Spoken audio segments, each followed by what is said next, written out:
ನಮ್ಮ ಇತಿಹಾಸದಲ್ಲಿ ಒಂದು ಅಧ್ಯಾಯವನ್ನು ಹೇಳ್ಕೊಡೋಣ ಅಂತ ನಾನು ಅಂದ್ಕೊಂಡು ಬಂದಿದ್ದೀನಿ. ಮೊದಲನೇದಾಗಿ ನಮ್ಮ ವಿಜಯನಗರ ಸಾಮ್ರಾಜ್ಯದ ಬಗ್ಗೆ ಕೆಲವು ಅನಿಸಿಕೆಗಳನ್ನು ಹೇಳ್ತೀನಿ, ಮುಖ್ಯಾಂಶಗಳನ್ನು ಹೇಳ್ತೀನಿ. ವಿಜಯನಗರ ಸಾಮ್ರಾಜ್ಯ ವಿದ್ಯಾರಣ್ಯ ಗುರುಗಳ ಸಹಾಯದಿಂದ ಹಕ್ಕಬುಕ್ಕರು ಪ್ರಾರಂಭ ಮಾಡಿದರು. ಕ್ರಿಸ್ತ ಶಕ 1336ರಲ್ಲಿ ವಿಜಯನಗರ ಸಾಮ್ರಾಜ್ಯದಲ್ಲಿ 4 ವಂಶಗಳು ಆಳಿದ್ವು. ಅದು ಸಂಗಮ, ಸಾಳುವ, ತುಳು, ಅರಬೀಡು ಅಂತಕ್ಕಂಥದ್ದು. ಆ 4 ವಂಶಗಳಲ್ಲಿ ಅತ್ಯಂತ ಪ್ರಸಿದ್ಧನಾದ ದೊರೆ ಶ್ರೀಕೃಷ್ಣ ದೇವರಾಯ.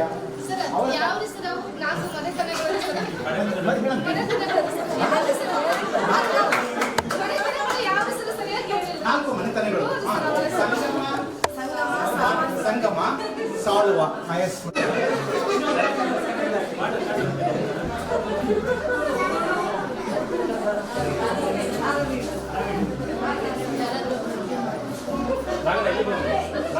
ಈ ಸಂಗಮ, ಸಾಳುವ, ತುಳು, ಅರಬೀಡು ಅಂತಕ್ಕಂಥದ್ದು 4 ವಂಶಗಳು ಆಳಿದ್ವು ವಿದ್ಯಾರಣ್ಯ ಗುರುಗಳ ಸಹಾಯದಿಂದ.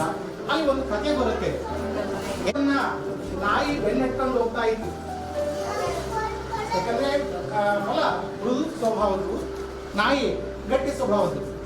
ಸೊ ಮೊಲವನ್ನ ನಾಯಿ ಬೆನ್ನಟ್ಕೊಂಡು ಹೋಗುವಂತ ಸಂದರ್ಭದಲ್ಲಿ ಆ ಪ್ಲೇಸಿಗೆ ಬಂದಾಗ, ಇವತ್ತೇನು ಶ್ರೀಕೃಷ್ಣ ಅದು ವಿಜಯನಗರ ಸಾಮ್ರಾಜ್ಯದ ಆಳಿರ್ತಕ್ಕಂಥ ವಂಶದ ಏನಿದೆಯಲ್ಲ ದೇವಸ್ಥಾನ, ಅಲ್ಲಿಗೆ ಬಂದ ತಕ್ಷಣವೇ ಮೊಲವೇ ನಾಯಿಯನ್ನ ಬೆನ್ನಟ್ಟುವಂತ ಒಂದು ಸ್ಥಿತಿಯನ್ನ ಕಂಡುಕೊಂಡ್ರು ಗುರುಗಳು.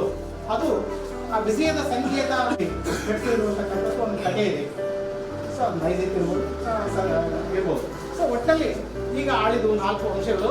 ಕೊನೆಯ ಪ್ರಾರಂಭ ಮತ್ತು ಅಂತ್ಯವನ್ನು ಹೇಳಿದ್ದೀನಿ. ನೆಕ್ಸ್ಟ್ ದಿನ ಮುಂದಿನ ತರಗತಿಯಲ್ಲಿ ತಿಳ್ಕೊಳ್ಳೋಣ.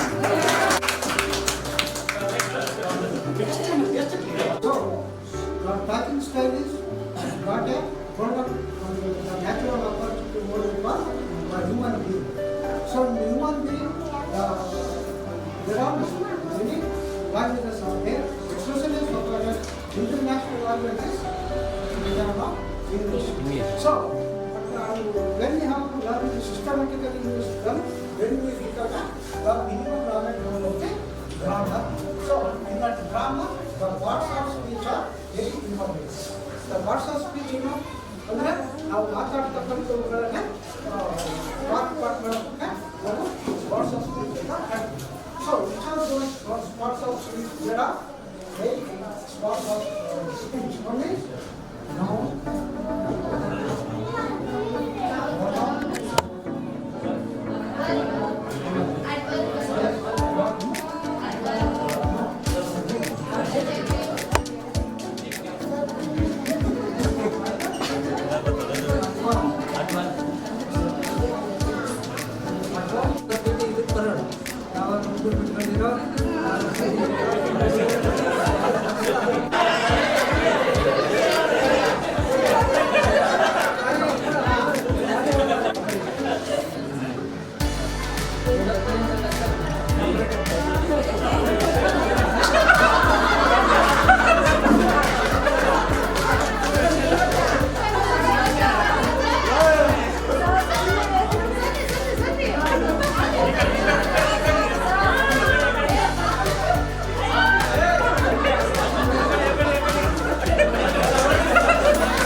Jaya.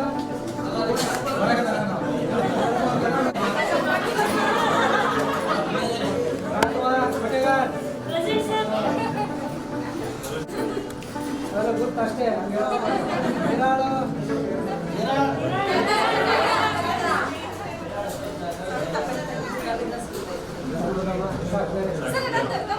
ಲೀಲಾವತಿ ಆತ್ಮಸ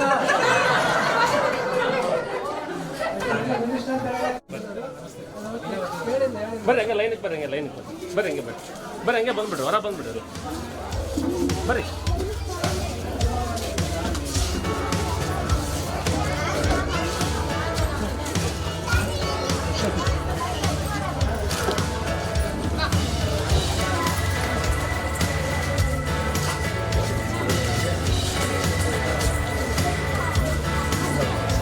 ಮಕ್ಕಳನ್ನು ಶಾಲೆಗೆ ಬಂದ್ಬಿಡ್ರಿ.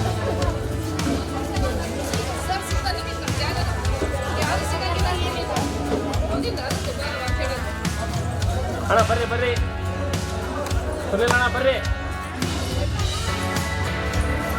ಬರ್ರಿ ಎಲ್ಲರೂ ಬರ್ರಿ, ಎಲ್ಲರೂ ಬರ್ರಿ, ಬರ್ರಿ ಎಲ್ಲರೂ ಬರ್ರಿ, ಬರ್ರಿ ಎಲ್ಲರೂ ಬರ್ರಿ, ಬರ್ರಿ ಬರ್ರಿ ಬರ್ರಿ ಬರ್ರಿ ಅಣ್ಣ, ಬರ್ರಿ ಅಣ್ಣ, ಮತ್ತೆ ಡ್ಯಾನ್ಸ್ ಬರ್ರಿ ನಿಮ್ಮ ಪಾಡಿ ನೀವು.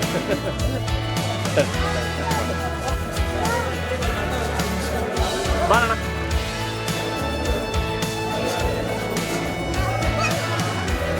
ನಿಮ್ಮ ಮಗಳು ಸ್ಕೂಲಿಗೆ ಹೋಗ್ತಾರೆ ನೋಡಿ, ಅಪ್ಪಾಜಿ ಸ್ಕೂಲಿಗೆ ಹೋಗ್ಬಿಟ್ಟಿದ್ದೀನಿ.